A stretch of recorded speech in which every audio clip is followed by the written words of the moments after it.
જય શ્રી કૃષ્ણ બધાને ને જય માતાજી. તો આજે આપણે બનાવીશું સુવાની ભાજીમાંથી બનતી પૂરી બનાવીશું. એ બી પૂરી આપણે મીઠી બનાવીશું, મતલબ કે ગોળવાળી બનાવીશું ફ્રેન્ડ્સ. તો એકદમ ચવળ નથી થતી, બાજરીનો લોટ છે છતાંય. અને સાથે મેં અત્યારે અહીંયા દૂધ સાથે સર્વ કરી છે, કારણ કે આ એક જાતનો સાંજના સમયે આપણે શિયાળાની સિઝનમાં દૂધ સાથે આ પૂરી ખવાતી હોય છે. તો તમે તમારા ઘરમાં કેવી રીતે આ પૂરીને ખાતા હો એ રીતે તમે લઈ શકો છો, પણ અમે આ રીતે દૂધની સાથે જ પૂરી લેતા હોઈએ છીએ. હવે અહીંયા પહેલી પ્રોસેસ કરવાની છે. આપણે જે સુવાની ભાજી છે એને મેં કાપી અને સરસ આ રીતે ડબ્બો ભરી અને ફ્રીજમાં મેં મૂકી દીધેલો હતો. હવે અહીંયા મારે કેટલી ક્વોન્ટિટીમાં બનાવવાની છે એટલી હું સુવાની ભાજી કાઢી લઈશ. અને 1 ચમચી જેટલું મેં અત્યારે બાજરીનો લોટ લીધો છે. આ શિયાળાની જ એક પૂરી બનતી હોય છે ફ્રેન્ડ્સ, કારણ કે બાજરીનો લોટ એ ઉનાળામાં નથી ખાતા આપણે, અને બીજી વસ્તુ કે જે સુવાની ભાજી છે એ બી ઉનાળામાં મળતી નથી હોતી. હવે આપણે અહીંયા જેટલી મારે બનાવવાની છે એટલી હું અત્યારે ભાજીને કાઢી લઈશ, કારણ કે સુવાની ભાજીનો ટેસ્ટ બહુ જ સરસ આવે છે. હવે આપણે થોડી આ પૂરીને ગળી બનાવવાની છે, તો ગોળનો ઉપયોગ કરીશું. 2 ચમચી જેટલો મેં અત્યારે મારા લોટના માપ પ્રમાણે ગોળ લઈ લીધો છે. હવે તમારો કેટલી ક્વોન્ટિટીમાં લોટ હોય તો એ પ્રમાણે તમે ગોળ લઈ શકો છો. અને ગોળને ઝીણો આ રીતે કાપી દેવાનો છે. કાપી અને આમાં થોડુંક જ પાણી નાખવાનું છે, અને એનું એક ગોળનું પાણી બનાવી દેવાનું છે, મતલબ કે ગોળને ઓગાળી દેવાનો છે. અને આ જ પાણીથી આપણે લોટ બાંધવાનો છે. લગભગ અડધી ચમચી જેટલું મેં અહીંયા ગોળ ડૂબે એટલું પાણી નાખ્યું છે. હવે આપણે બાજરીનો લોટ છે એ હું અત્યારે 1 વાટકીમાં કાઢી લઈશ. હવે એ જ માપ પ્રમાણે, ચમચીના માપ પ્રમાણે હું અત્યારે અહીંયા રોટલીનો લોટ લઈશ. તો બે સેમ એક સરખા જ માપ અહીંયા તમારે રાખવાના છે. રોટલીનો લોટ અને બાજરીનો લોટ બેયનો એક સરખો માપ રહેશો તો પૂરી એકદમ બેલેન્સમાં સારી બને છે. જો એકબીજા વધારે પડી જશે તો કેવું, તમારી પૂરી અમુકવાર ચવળ બની જાય છે અથવા સારી નહીં લાગે. તો બેયનો એક સરખો તમારે અહીંયા માપ લેવાનો છે. બેય લોટ એકદમ સરસ મેં ચાળીને લીધેલા છે. હવે અહીંયા મસાલા કર્યા છે, એકદમ લાઇટ જ મસાલા કર્યા છે, વધારે પડતા નથી કર્યા, કારણ કે આપણે એકદમ વધારે ગળી પૂરી નથી કરવાની, થોડીક તીખી બી કરવાની છે. તો અડધી ચમચી મેં લાલ મરચું નાખ્યું છે, એનાથી ઓછું મેં અત્યારે ધાણા જીરું ને હલ્દી પાવડર નાખ્યા છે. ત્યાર પછી સ્વાદ અનુસાર મીઠું, 1 ચમચી તલ છે અને અડધી ચમચી વરિયાળી છે. તલ અને વરિયાળી કામ કરે છે એકદમ ક્રિસ્પી બનાવવાનું. અને આ લાસ્ટમાં મેં ચપટી જેટલો અજમો નાખ્યો છે. અને હવે તમે જોઈ શકો છો કે જુઓ, આ સુવાની ભાજી મેં એકદમ ગાળણીમાં નિતારી અને પાણી કાઢી અને પછી આ રીતે નાખી છે. એકદમ પાણીવાળી સુવાની ભાજી અહીંયા નથી નાખી દેવાની, નહીંતર તમારો લોટ એકદમ ઢીલો થઈ જશે. તો લોટ બાંધતી વખતે અમુક આ ટ્રીક સાથે બનાવશો ને તો બહુ જ સરસ પૂરી તૈયાર થશે, કારણ કે લોટ ઢીલો થઈ જશે તો વણવામાં તમને બિલકુલ ફાવશે નહીં. ત્યારબાદ પછી મેં મોયણ માટે 1 ચમચી જેટલું અહીંયા તેલ ઉમેર્યું છે.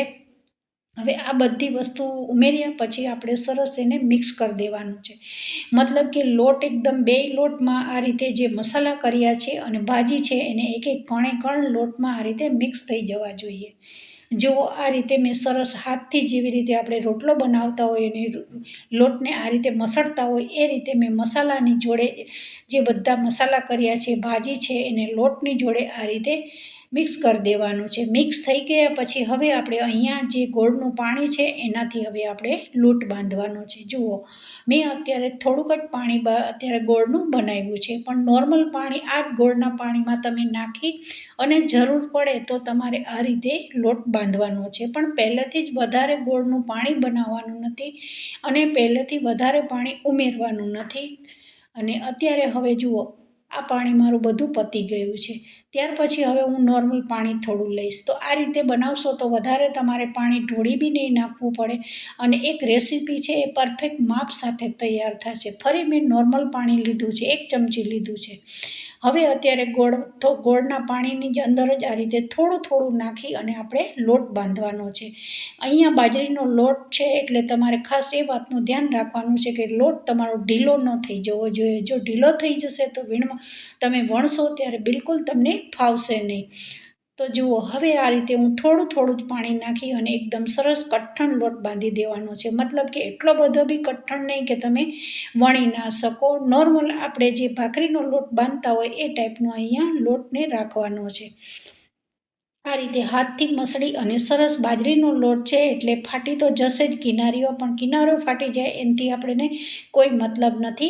આપણે ફક્ત એક મોટી રોટલી બનાવવાની છે, એ બી એકદમ પતલી બનાવવાની છે. તો જુઓ, આ આપણો લોટ સરસ બંધાઈ ગયો છે. પછી આ રીતે 3 લુવા કરી દેવાના છે અને આ લુવા કરી અને એક મોટી રોટલી પતલી બનાવી દેવાની છે. જેટલી પતલી બનાવશો એટલી જ પૂરી છે એકદમ સરસ ક્રિસ્પી બને છે. અને આ પૂરી એકદમ માપ સાથે બનાવી છે તો જરા બી સોગી નહીં થાય કે તમારા દાંતમાં ચોટશે નહીં કે ચવડ નહીં થાય ફ્રેન્ડ્સ. તો થોડોક આ રીતે અટામણનો લોટ લઈ અને હવે આપણે એક સરસ પતલી રોટલી બનાવી દેવાની છે. જેટલી તમારાથી વણાય એટલી રોટલી તમારે પાતળી એકદમ વણી દેવાની છે. તમે જોઈ શકો છો કે કિનારીઓ એકદમ ફાટી જાય છે. પણ જુઓ, આ રીતે તમે બધું પાણી ભાજીમાંથી નીકાળી દીધું હશે અને પરફેક્ટ માપ સાથે બનાવી હશે ને તો જ તમે આ રીતે વણી શકશો. બાકી જો તમે પહેલેથી થોડું ઘણું ઢીલો લોટ થઈ ગયો હશે તો તમારે શું કરવું પડશે કે અટામણનો લોટ વધારે પડતો અહીંયા ઉમેરવો પડે છે. અને પછી જ્યારે તમે તળશો ને ત્યારે તેલ એકદમ કાળું પડી જશે અને તેલમાં વધારે પડતું લોટ બેસી જશે. તો એ બધું ના થાય એ માટે આપણે જ્યારે લોટ બાંધીને ત્યારે આ બધી ટ્રીક સાથે બનાવીશું ને તો એક પરફેક્ટ માપ સાથે તમારી રેસીપી તૈયાર થઈ જાય છે. અને સુવાની ભાજી તો એકદમ સરસ ટેસ્ટ લાવે છે. આ તમે ચાની સાથે બી લઈ શકો છો, અથવા જો બપોરે ખાવાનું રાખતા હો તો દહીં સાથે લઈ શકો છો. આ પૂરી તમે સાંજના સમયે ખાવા માંગતા હોય તો દૂધ સાથે તમે નોર્મલ ગરમ દૂધ સાથે આ રીતે પૂરીને ખાઈ શકો છો. તો હવે આ એકદમ સરસ પાતળી રોટલી તૈયાર થઈ ગઈ છે. હવે આપણે અહીંયા ગ્લાસથી એકદમ ધારવાળો ગ્લાસ છે એનાથી મેં આ રીતે શેપ આપી દીધો છે અને જોઈ શકો છો એકદમ સરસ મારો જે રોટલી બની છે એકદમ મેં સરસ પાતળી બનાવી છે. તો પાતળી કરવાથી શું થાય છે કે એકદમ સરસ તેલમાં તળાશે સારી અને ઝડપથી એ બહુ વધારે પર આમાં ગોળ નાખ્યો છે આપણે, તો વધારે વાર તેલમાં આ રીતે તળવાની નથી, નહીતર એકદમ કાળી પડી જશે. ગોળના કારણે કલર થોડો ચેન્જ થઈ જાય છે. તો જુઓ, અત્યારે તો ગ્રીન એકદમ સરસ આપણી આ પૂરી તૈયાર થઈ ગઈ છે. લગભગ મેં 2 થી 3 રોટલા આ રીતે મતલબ કે એક મોટી રોટલી આ રીતે તૈયાર કરી દીધી છે. અને આ રીતે ધારવાળી કોઈ ગ્લાસ લો અથવા વાટકી લો તો એકદમ ધારવાળું લેવાનું છે, જેથી કરીને આસાનીથી તમે પૂરીને એકદમ બધા પેના નીકાળી શકો છો ધારવાળીથી. જો થોડું પ્રેસ કરવામાં ઓલું થશે તો નીકળશે નહીં. તો જુઓ, આસાનીથી સરસ બધી પૂરી આ રીતે વણાઈ ગઈ છે અને શેપ બી મેં આપી દીધો છે અને સાઈડમાં મેં તેલ બી મૂકી દીધું છે. તેલ મારું એકદમ ધીમી આંચ ઉપર જ આ જ્યારે વણતી હતી ત્યારે મેં મૂકી દીધું છે. તો હવે સરસ એકદમ આપણું તેલ બી થઈ ગયું છે. તેલ થઈ ગયા પછી આ રીતે આપણે એક અથવા 2 તમે કેટલું વધારે તેલ લેતા હો એમાં તો વધારે નાખી શકો છો. ઓછું તેલ હોય તો તમે 2-3 પૂરી નાખીને તળી શકો છો. અને ગેસની ફ્લેમ અહીંયા તમારે એકદમ ધીમી રાખવાની છે. વધારે હાઈ ગેસ ઉપર આ કામ નથી કરવાનું, નહીતર શું થશે કે ઉપર એકદમ શેકાઈ જશે પણ અંદરથી લોટ કાચો રહેશે. તો ધીમી આંચ ઉપર જ આ રીતે પૂરીને તળી દેવાની છે. તમે જોઈ શકો છો કે એકદમ સરસ અમુક પૂરીઓ એકદમ ફૂલે છે અને અમુક પૂરીઓ નથી ફૂલતી. ન ફૂલે તો કંઈ વાંધો નહીં, નહીં ફૂલે એ પૂરી એકદમ સરસ ક્રિસ્પી થશે. તો આ રીતે આપણે એને પલટાવતા રહેવાનું છે, થોડી સવડી કરી દેવાનું છે. પાછું જે ભાગ શેકાઈ ગયો હોય એને આ સાઈડે આપણે પલટાવી સવડી કરી અને આ રીતે બધી પૂરીને સરસ તળી દેવાની છે. તો જુઓ, આછા ગુલાબી રંગની જ મેં અત્યારે અહીંયા પૂરીને તળી લીધી છે, બહુ વધારે પડતી બ્રાઉન નથી કરી દીધી. તો બીજી પૂરી બી મેં અત્યારે આ રીતે 2 થી 3 નાખી અને આ રીતે તળી દેવાની છે. આ પૂરી અત્યારે આપણે લગભગ શિયાળાની સિઝનમાં જ બનતી હોય છે ફ્રેન્ડ્સ, કારણ કે જો બાજરીનો લોટ છે એ આપણે લગભગ શિયાળાની સિઝનમાં જ ખાતા હોઈએ છીએ.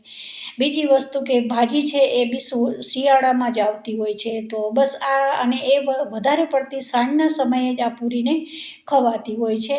તો લગભગ અમે લોકો તો દૂધની સાથે જ આ રીતે પૂરીને લેતા હોય છીએ. જો ઉનાળામાં કોઈક વાર બનાવી હોય તો ઠંડા દૂધ સાથે બી આ પૂરી બહુ સરસ લાગે છે.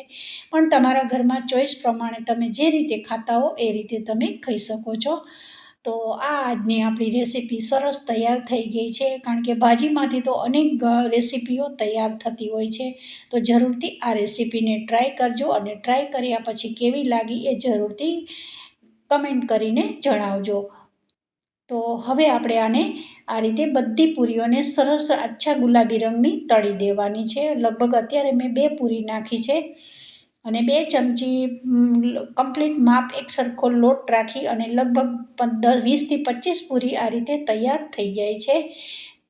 તો હવે આપણી આ રેસીપી કમ્પ્લીટ તૈયાર થઈ ગઈ છે. તો હવે આપણે આને સર્વ કરીશું. તો આજની રેસીપી તમને કેવી લાગી એ જરૂરથી કમેન્ટ કરીને કહેજો. ઓર વિડીયો પસંદ આવ્યો હોય તો જરૂરથી વિધિ કિચનને સબસ્ક્રાઈબ કરી દેજો. તો આ પૂરીને તમે દહીં સાથે બી ખાઈ શકો છો, કારણ કે ગળી પૂરી છે. તો બધાને જય શ્રી કૃષ્ણ અને જય માતાજી.